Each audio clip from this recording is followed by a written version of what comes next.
আসসালামু আলাইকুম রহমতুল্লাহি বারাকাতু। আমরা এখন আছি পাংশাতে, পাংশা রেল স্টেশনে। তো আপনাদের কাছে আমি দেখাবো, দেখেন এটা হচ্ছে পাংশা রেল স্টেশন। আর ওই সামনে যেটা ইটের দেখতেছেন ওইটা হচ্ছে আপনার ব্রিটিশ সরকার, মানে ব্রিটিশ আমলের ওইটা করা। ওইটা আসলে কিসের জন্য আমারই নিজে জানা নাই। দেখেন ওইটাও যে দেখতেছেন, এবং ট্রেন চলে আসছে, আমরা এই ট্রেনের জন্যই অপেক্ষা করছিলাম। তো দেখেন এই যে ট্রেন দেখতেছেন এটা হচ্ছে আপনার লোকাল ট্রেন বলা হয়, অর্থাৎ এই ট্রেনটা এখন ফরিদপুর থেকে রাজবাড়ী হয়ে আমাদের এই পাংশাতে আসলো। এখন পাংশা থেকে আবার কুষ্টিয়ার দিকে যাবে। তো এই ট্রেনের জন্য কি আমরা ট্রেনটা দেখার জন্য অপেক্ষা করছিলাম, ভাবলাম আপনাদের একটু ট্রেন দেখাই দেই।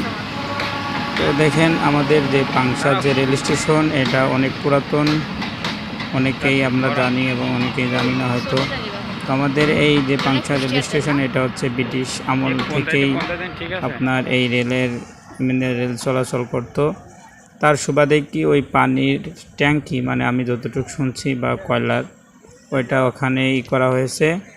এবং দেখেন ট্রেনটা হচ্ছে রেল স্টেশনে কি থেমছে, এটা এখন যাত্রী নামতেছে। আর এই যে আরেকটা দেখেন, একটার উপর রেল দাঁড়িয়ে আছে, ট্রেন দাঁড়িয়ে আছে, আর একটা ফাঁকা যেটা আছে, এদের কিছুক্ষণের মধ্যে আমি শুনছি একটা ট্রেন আসবে, অর্থাৎ আপনার কুষ্টিয়ার দিক থেকে ট্রেনটা সোজা ঢাকার দিকে যাবে সরাসরি।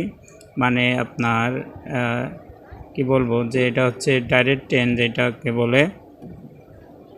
তো আমাদের যে পাংশা স্টেশন রেল স্টেশন এটা খুব করুণ অবস্থায় এখন আছে।